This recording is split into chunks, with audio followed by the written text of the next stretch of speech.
Maybe you've never thought of foster care or adoption. It's the furthest thing from your mind. Or maybe you have thought of it, but you have lots of questions about it, and you're just a little nervous about whether it's right for you. Well, our guest today is Cheryl Peifer, and she's going to answer a lot of questions that you might have. Before we get started, please put a like, comment, share if you're on YouTube, put a thumbs up, subscribe. If you're on Rumble, swipe and hit the plus sign. Welcome to Know and Grow. This is Bonnie Wiley, and my guest is my niece from up in Northeast Pennsylvania, Wayne County. And Sherry, is it as cold up there as it is down here? It's really cool down here today. It's very cold here today. Very cold. Okay, well, here she is. We're going to add her in, and we're going to talk about, first, just a little bit about you, what your background is, and maybe what led you into what you're doing right now. Go ahead. All right. Hello, everybody. My name is Cheryl. I'm 58 years old. I have a degree in criminal justice and a degree in psychology. I've always, right out of college, I worked at Friendship House Children's Center, and that's where I got my love of children. My husband and I have been married for 33 years. We have 4 children, 2 bio children, adults. Abby is 29, Hannah is 27, and then we have 2 adopted children. KP is 17 and Ruby is 8. I would like to mention right here that Ruby was born the day after I turned 50. So you're never too old to adopt. You're never too old to foster. I have an in-home daycare. I've been doing daycare since 1998. I started daycare, and we've been fostering since 2006. We've had over 60 children in our home. We've fostered over 60 children.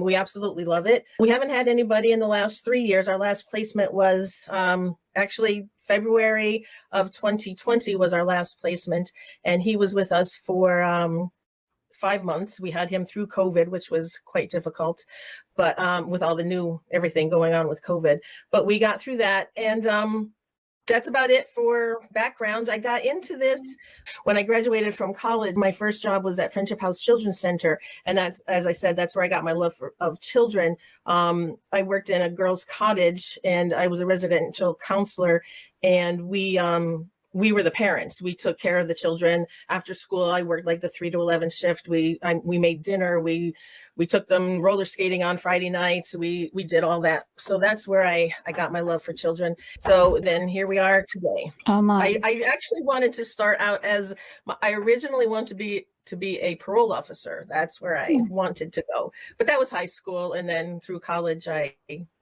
changed my mind and got more interested in the psychology field.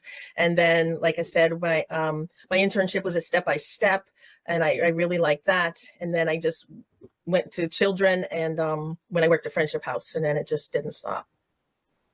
So when you worked at Friendship House, how did that then lead into you staying home? Because you left that and started your, is it a preschool or a daycare? It's a daycare. I'm a family daycare. So the state of Pennsylvania said that I can have 6 children at any given time, which I do. I have 6 children every day, unrelated to me. The way I got into daycare, but I'll back up and start there, is I worked at Friendship House. I actually got burnt out at Friendship House after 3 years. That was a really tough job. Brought the work home with me. Some of the kids came to our wedding even. I don't know if you remember, some of the kids were at our wedding from Friendship House that I worked with. It was just a very difficult, those were the children back in the day. It was like a residential program. They don't have them so much anymore, where they're putting the kids into homes instead of the group homes. But it was like a group home, and it was for children who, they weren't being fostered. They were probably a little more difficult. Back then we called them socially and emotionally disturbed children. I'm sure that terminology has changed, but that's what we worked with, SED. So these were some of the kids were suicidal. Some of them in the girls' cottage, we had ages 7 to 18. So that's the age group I worked with there. And then I also moved to, I worked in the school setting where I worked with 9 and 10-year-old boys.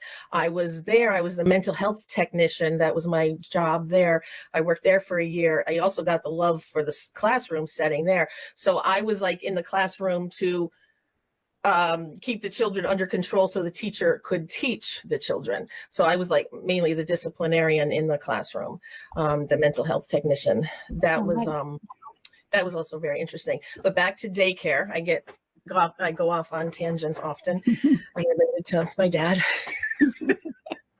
But so back to daycare, I worked a French house, got burned out. I waited tables for 4 years, which I absolutely loved. During that time is when I became pregnant. Randy and I knew we wanted to, the plan was for me to stay home until our children were in school. At that time, we had no idea how many children we would have. Our intention was for me to stay home. During that time, I got a phone call to be like a backup babysitter for somebody. And that is literally, it snowballed from there. So I was a backup babysitter. And then in the year 2000, my first school teacher called, who was actually an extended family member, called and asked if I was, she had heard I was home, watching some children here and there, and asked if I'd be interested in. That was my first full time. And that's also when I realized somebody said you need to look into the rules and regs for in-home babysitting. And so I became state certified in the year 2000.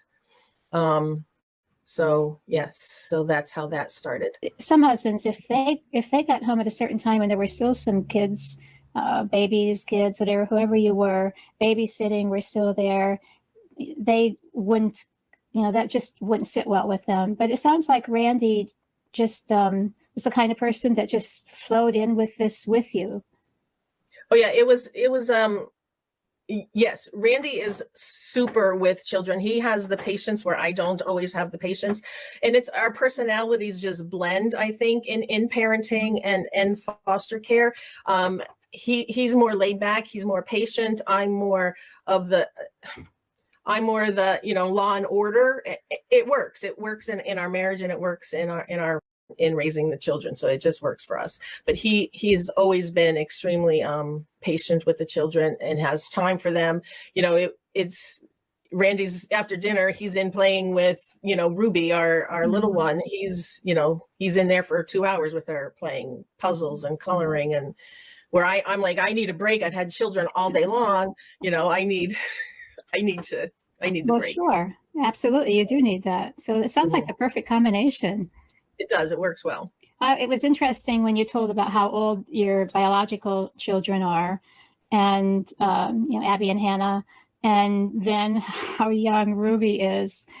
And of course there's Caden, but it's almost like you have a second family. I'm interested to know how the girls, Abby and Hannah, took to you doing this new venture. So Abby and Hannah were around 10 years old around that age, 10, 11, when we started fostering. And they just took right over. They were the big sisters. They were extremely on board with everything. They often say how they with fostering, I don't know how I want to say this. With fostering, there's a lot of stuff out in the world that is brought into your home that's very difficult to deal with. It's just very difficult to deal with. But they've also said that living in a home where we fostered, they became a lot more sympathetic, isn't quite the word, but a lot more, I don't know how I want to say that. I'm sorry. No, that's okay. But and both of them are involved with people. Their careers involve heavily working with others. So, I mean, I'm sure that their upbringing and all the experience they had with the foster care children was part of that. Actually, yes. Abby she just got promoted to supervisor position with a local county area CYS. So she has been doing social work for 6 years. So she's on the other end, which is interesting because she says she doing her job, being a foster sister, she thinks she does her job a lot better because she knows the other side of it. She knows the foster family side of it. She knows how the children feel. So as coming from the one taking the children out of the home or making those decisions to have a child needed to be removed, or all the complications that come with bio families. And so she's seen the other side of it, and she says that helps her to do her job as well as she does now. Again, she just got a supervisory position a few months ago. This summer, she's in the supervisor role. We will have a Dr. Peifer in May. So she is studying medicine, and her field is OBGYN, and she really loves oncology. So that's where she's going with that. That's all really exciting. Now, what I've heard, I've never been involved in this myself, but you hear the horror stories from children who have been in foster care and have been neglected or taken advantage of. And of course, then you hear the other side. You hear of parents who took in someone in foster care and it was a horrible situation for them. But it's not all horrible. I mean, there's a dynamic that can happen that is really, really good. So we need good foster parents for sure, don't we?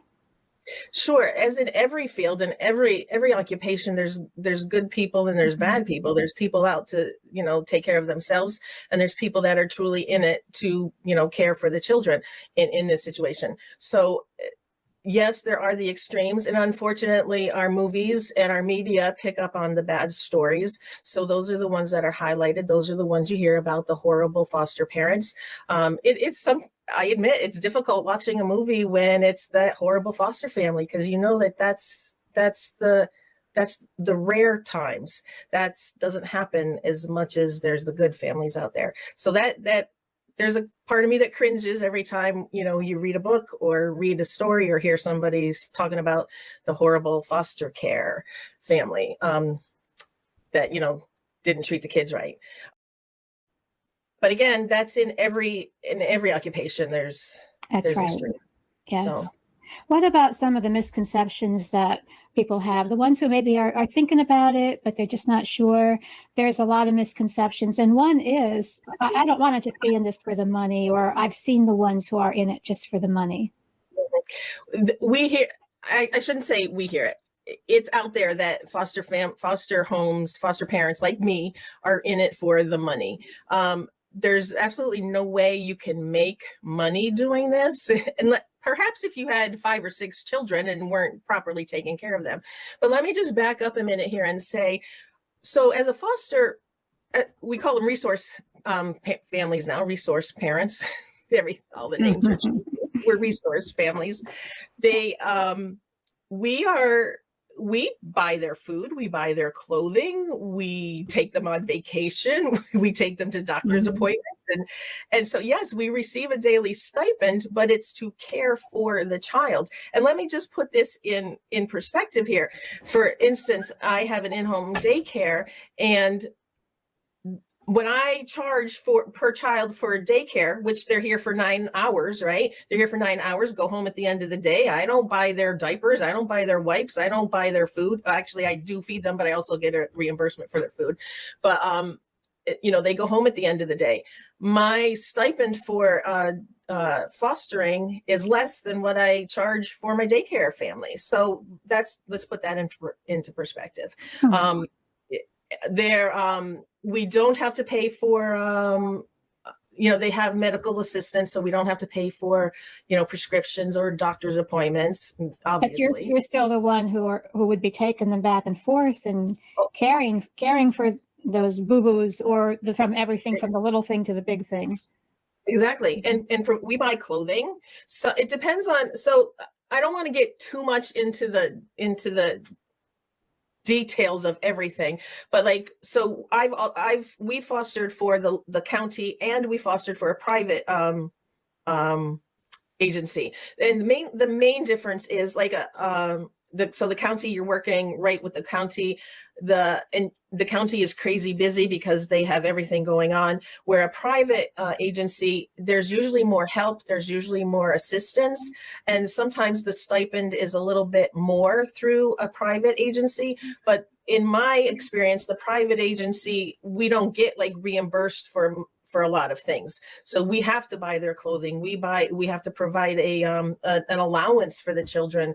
Again, if we go out to dinner, we are taking the children. If we go on vacation, we're taking the children. So that's on us. It's not like I get extra money to spend for Disney. If we're taking a child to the beach, we're paying for their meals and paying for everything.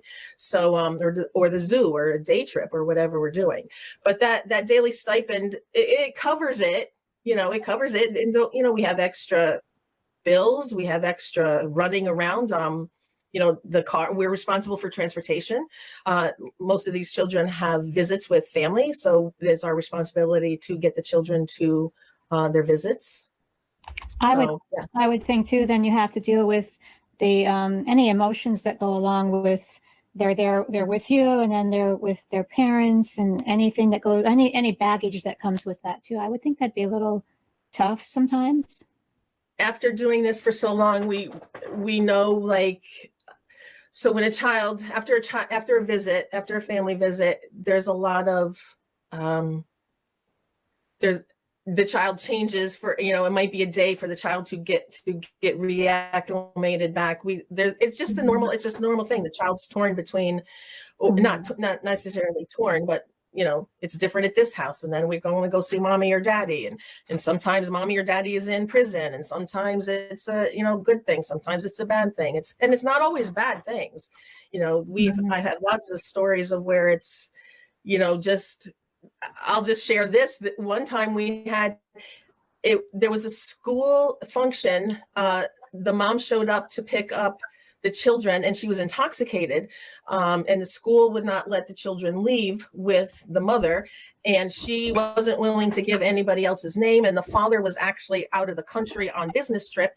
So what do you do with the children? The mother's being uncooperative. Children can't go home with her. We ended up with the children overnight. Now, the next morning, when mom sobered up and she was fine, the children were fine to go back home. We had the children for the night. So sometimes it's as short as a stay as a night. Sometimes it's as long as a stay as a year, and sometimes it's forever. So what's it like when you have them for quite a while, and then this is what you want, right? You want things to work out, that the parent, whatever their issues are resolved, and they become a family again. But how is that for you when you have to let them go? It's heart-wrenching.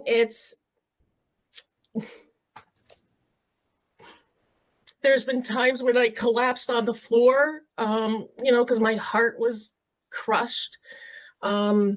But that's part of it. I'm the adult. I can handle that. With God's help, we get through it. One of the things, a pet peeve, I should say, is when people say, I could never do that. I could never let them go. So let's back up. What does that really mean? So are you saying you can't handle your heart breaking?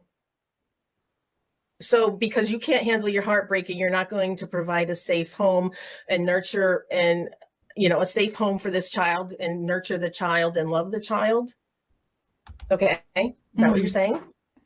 Are you saying that my heart is hardened and because I can handle it and I've done it over 60 times?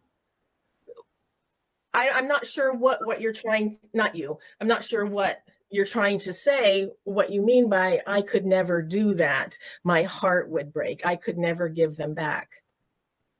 That is a way I never thought of it, approached it that way. To think of it, that we need to be bigger than that it's more important. Their needs are more important than a heartbreak that we have to deal with. I hope what they mean is, I don't know how you do it. It's so hard. But what we hear is, I'm not willing to. Oh, yeah. This is a quote. This is a quote from Jason Johnson. Foster care means choosing the pain of a great loss if it means a child received the gain of a great love. Oh, that's beautiful. I have another quote. I wrote 3 of them down. It's important to count the costs we will incur if we do foster or adopt, and consider the costs these kids will endure if we don't. That's awesome. It's beautiful. One more. Every child deserves a foster parent whose heart will break when they leave. Oh my. What about the parents who are willing? They've thought about it. They have the heart for it. They have the maturity to handle it, but they don't think that maybe their home would be approved. I guess there's some kind of approval process. And I mean, what about those details that they think, well, maybe they won't think we're good enough, or all of that, or we're just renters. We don't even own our home. Will they still let us foster, or whatever the new name is, resource? The county. So yeah, the resource family. The county is looking for anybody who can provide a safe, loving, nurturing home. You don't have to be married. We have single moms, single dads, single women, single men. We have, you don't have to own a home. You can rent. It is a lengthy process, and it probably would take 4 months, depending on how quick you would be to get your paperwork done. It's invasive to an extent, because they will be here, they go through your home, they do a walkthrough. But I've been doing this for 20 some years, and it's like when my caseworker comes every month and does a walkthrough and goes through my whole house and sets off fire alarms and checks the water temperature. And I think, to me, it's because I'm so used to it and I've been doing it forever, it's nothing. And another positive is I've gotten to the point where, this was several years ago, when I knew the caseworker was coming, I'd have to run around and make sure everything was tight. And then I'm like, what the heck? This is real. Like, this is my house on any given day, take it or leave it. And really, it's like a joke a bit between foster families, like, you always have to clean up before the caseworker comes with. Really, you don't have to. They laugh at that, because they just need a safe home. Back to your question about, no, anybody can do it. And it can be, you have to be able, you have to be able to pay your bills and meet your payments and be able to do financially, you have to be able to be standing on your own. But it's a lengthy process, but you just do a little at a time, and in 4 months' time, you could be approved. Yes. So it might seem a little daunting at first, but it's all doable. Just take a step at a time, and you can do it. Right. Because we've all done it. Every single foster family has done it. So yes, it's doable. What about, are they're not all bad kids? I mean, and even if they are bad, even a bad child needs someone to love them, and maybe that person who's loving them can help change them. So what's it like when you get one that's tougher? Difficult, but not all the children are troubled. Not all of them are traumatized, but many are. Many are neglected. So it's not, they're not bad kids. They're just put into the situation, and it's never the child's fault. That's another thing. It's never the child's fault. It's because of what their bio parents have done or not have been doing. So they're not all troubled kids, but some are, but they're not all of them. So you can get pretty typical children. Well, and even our own biological children can be troubled. So it's not like it's always somebody else's kid, right? Exactly. Yeah, you're right. Now, you said you had someone, or I think was it a brother and sister? Anyway, 2 siblings. I think that you got like just overnight. Do you have any say? I mean, what if something's going on really special that night and you simply can't do it? Can you say no? Or how about if you want infants, or you want 5-year-olds, or do you have any say? So you can be as specific as you want. I could say right now, I want a 2-year-old African-American girl, and don't call me with anybody else but that. And that's fine. That's fine. Okay. The children that we've been willing to accept over the years has changed. So when, as I said before, when we first started, Abby and Hannah were 10 and 11ish. So we were doing 5 and under. We would take siblings. We would take, and you could say I only have room for one. Although, I mean, they would know that after they do your home study, they would know how much room you have. I'll also say you can't have more than 6. That's also another Pennsylvania state thing. You can't have more than 6 children in your home. So right now I have 2 children living at home. So that means I could only foster 4 children. Not that I would want to at this point in my life, but I could only foster 4 more. So there is a limit to the number of children, but no, we can be as specific as I want. And let me give you this, this will help. So we are currently with Concern, which is a private agency, and they serve 6 or 7 counties, the surrounding counties. I live in Wayne County, so they serve Lackawanna, Luzerne,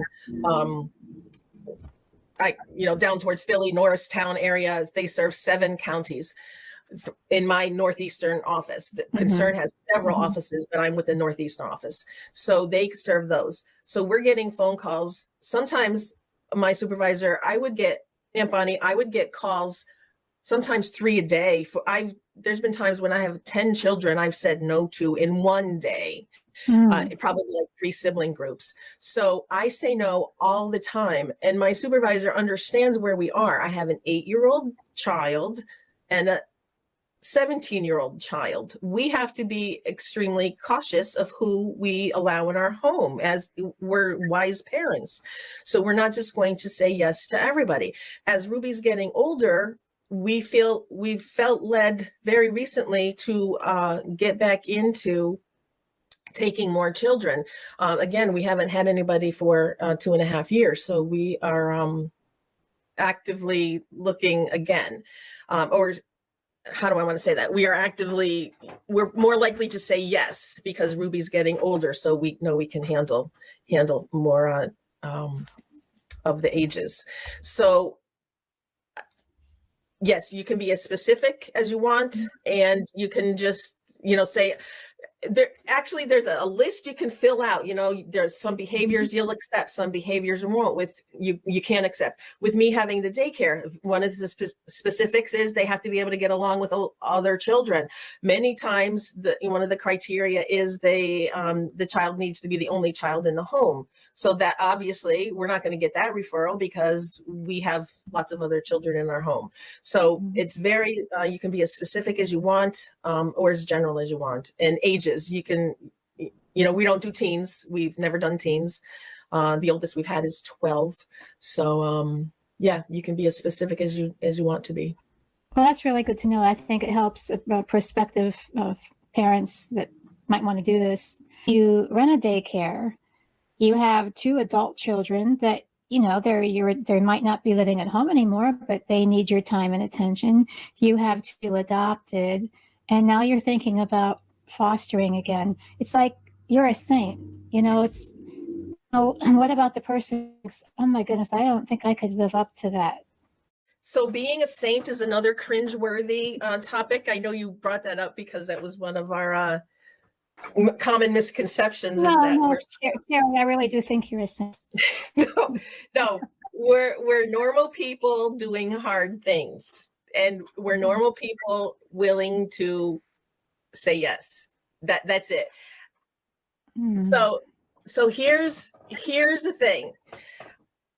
I have trouble with pride, which is hard to say right now, because people tell me all the time how wonderful I am, how wonderful our family is, how I don't know how you do it, how, on and on. So it's easy for me to get, look at me, I am good, and why aren't you doing it? I've struggled with that. That's the truth. We're just normal people. We make mistakes. We screw up. We say things we shouldn't. We lose our temper. We question if we're doing a good job. So we're just normal people, just willing to do a hard thing. I think that's really helpful to know. Which in turn means anybody could do it. That's what I want to say. Anybody who God leads. And I know we need to be willing to be inconvenienced, but I do think that the different lifestyles do lend themselves more or less to doing something like that. Yeah. I agree. Your adoptions were children that you were already fostering. So with that's another misconception, is that to adopt through foster care is expensive, and it is not. I can't speak for every county, but I believe it's true in most counties that it's free. So we have adopted twice. Now, we did have to up front put out the costs for our lawyer. So we did have to put that money up front, but we got reimbursed for it from the county after the adoption was final. So we really, I mean, there was nothing out of pocket.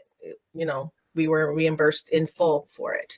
So to adopt from a child you're already fostering, it doesn't cost anything. And to adopt outside of foster care, my understanding is it's extremely expensive. Right. Hundreds of thousands of dollars it could be. Mm-hmm. So this could be an answer to prayer to some of you who are feeling like you'd like to adopt. Let me back up with that, because another thing as a foster family, fostering is you're providing a safe, nurturing, loving home for the child or children until the parents can do what they need to do to get their child back. That's the number one goal of fostering, is for the children to return home. So there's times it's a debate. It's a debate. There's two sides to the thing. Some places, some people want to foster to adopt. And then some of us cringe at that foster to adopt analogy, because we think fostering is a temporary thing and it's not a permanent. And many of us don't like it when families go into it thinking they want to adopt. As a foster family, it's very important to be supportive of bio families, no matter how screwed up you think they are, or no matter how unfit you think they are. These are just people that have made wrong choices, got caught up in things. There's times when, a woman is in an abusive relationship, and then there's all kinds of things and I'll say too, our experience is that the majority of it is drugs. Drugs change the person. They change the person that God created you to be. You're not the same. You're not thinking the same. Your brain is all screwed up. So a lot of it is drug related. Children are taken from their homes because of drugs. So, 10 years earlier, this bio mom or bio dad who's strung out on drugs could have been the 10-year-old foster child that nobody took in.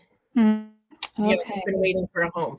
So it's not. So back to foster to adopt. If my interest is in wanting to keep this child for myself, then how am I supporting the parents? How am I being supportive of them getting their life together, them doing whatever they need to do? Randy and I we were, when we started, we were one of those families that were like, well, they should have got their act together. What the heck, they can't take care of their own kids. But it didn't take long. It was like one or two children that we had placed when we got to know bio families and realized, oh, they're just regular people like us that have made bad choices. We're all just one bad choice away from getting our own kids taken away. So they're just people needing love and understanding and support. And many of them are not getting it from their own family or their own friends. So it changed everything when we started coming alongside and supporting our children's bio families. Made a big difference in my own life, for me personally.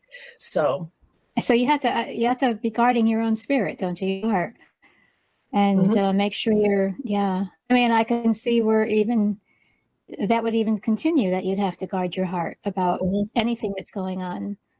Tell me about the adoption process when you decide that there's someone. How does it work where someone is up for adoption and you can apply for adoption through foster care? Um, it's just the process, and your caseworker would walk you through the whole thing. Just like any adoption, you would need a home study done, which is, you have to bare your soul, but even a private agency, you would have to do the same. So that's just it gets very personal, from how were you raised to what are your beliefs to how do you and your husband get along, and Mhm. how would they interview, like when we adopted KP, they interviewed Abby and Hannah to see make sure they were on board. So it is very invasive. I don't think that's the right word, but it is very in depth. But it should be. We're That's what I opening was our. just thinking. It Yeah, should be. yeah, it should be. It should be. The process typically. So the foster care agencies, the foster care doesn't want children in foster care for lengthy time. 15, 20 years ago, a child could be in foster care for, their whole life, Mm. or get in and not be able to get out because of the adoption, the way things were going. But I don't know what year it was, but fairly recently, the last 15 years, I'd say, is my best guess. It changed to where they put time limits on. So, bio parents they should be given several chances to get their act together, to do. It could be from, they need to go to AA, they need to take parenting classes, they need to do this, they need to whatever their caseworker has decided that they need to do to get and the judge. I mean, the judge orders these things. Attend. A lot of it is anger management classes. Mm. All those things that the judge will say the parent needs to do, and it doesn't always happen right away. And I have found that. So the agency might put on 15 months, and then when they have another court hearing and the parent's not doing it, then they're like, the judge comes down harder on them. Like, you got 3 more months to get your act together, or adoption is going to be the next step. So, and sometimes that's what bio families need, is that kick in the butt to be like, okay, this is it. And they do get their act together. And sometimes it's just too difficult for them to do so. So usually around 2 years is the time, that adoption could happen. Okay. I want to end with the whole idea of Roe versus Wade being overturned. And of course, now the individual states are battling this out. And how does that affect how many children may be born that wouldn't have been born and may be given up for adoption, or something may go wrong and they end up in foster care? And how we as loving people should be responding to this, thinking, okay, so we're all happy that Roe versus Wade was overturned, but what's the far-reaching implication of this, and how do we fit in with it? Exactly. And I Mhm. don't have an answer to that. That is a question I raise. So what are we going to do? We have to ask ourselves what we're going to do. We have so many children in the foster care system as it is that need homes, and we can't find Christian homes. We're not finding them. We're going, our gay and lesbian friends are fostering a lot. The children, at least the children, are out of an abusive home, or out of a neglectful home.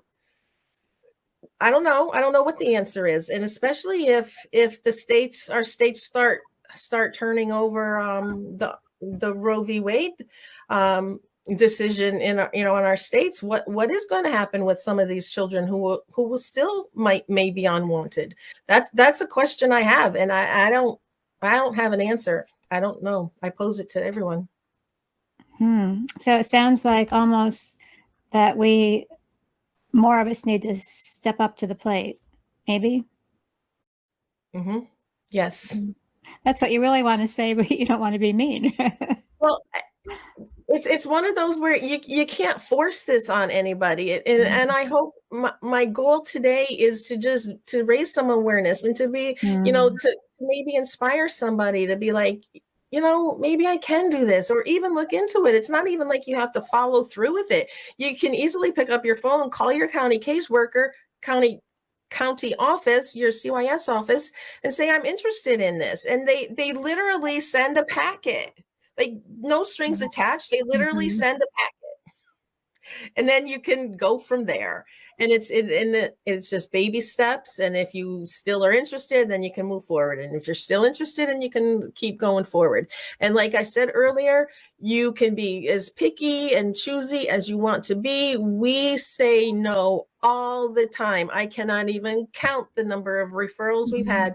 And I've said no, and my caseworker still calls me. She knows our situation. She knows what we can and cannot do. And she still sends referrals, even after, 75 no's, she'll still send one. I thought that was great how you said you have to use wisdom as a parent when you have your own, you already have children living that you've either adopted or biologically yours. You have to think about them and what foster child you may want to take in, because you have to use wisdom. I thought that was really good. You can't just say, because I have such a big heart, I'm just going to take everybody they offer. You have to, or have the room in my house. I have extra beds. So yeah, I mean, I hesitate to say this, but I have a 17-year-old boy in the house. It is not wise for me to take a 14-year-old girl. Like, it's just not wise. Right. You're not only a saint, you're smart too. No saint. Just a normal person. Don't puff me up.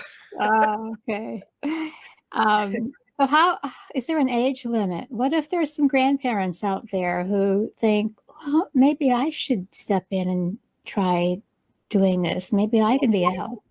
There is no age limit. I've known 80-year-old foster parents. Oh my goodness. Yep. It'd be like your grandparents. So that's kind of neat, because grandparents are pretty special too. Yeah. It is. Okay, that's good. Yeah, there's no age limit. I think it's 18 to, no age limit. You're kidding. As young as 18? I'm maybe it's 21, actually. Okay. I don't know. I shouldn't say, I don't know. Okay. Hold that comment. Yeah. All right. 21 for sure. 21 for sure. That's interesting. I guess I never thought of how maybe a really young person might be interested in doing that too. So are there any closing thoughts you'd like to leave with us, Sherry? No, I think I covered everything. I got my quotes in there, and no, just like I just said just a couple minutes ago, if you're interested, if this has sparked, your heart, if there's any interest, you can even message Aunt Bonnie, and she can we can PM each other if you have any more questions. But absolutely. No, that's if it's in your heart, children have always been in my heart, so it was a natural progression for us. But so if you go online looking for who to call, let's say it's in Pennsylvania. We can't speak for other states maybe, but if you're in Pennsylvania, who exactly, what do you look for? You could Google it to find out things and find out the differences between going through your county or private agencies. I'm not going to list private agencies, but it would be easy enough to find them online. There's several private agencies, or to go straight through your local county office. You would just call your county, you look it up, your Office of Child, your Children and Youth office. So yeah, through the county. Okay. So All right.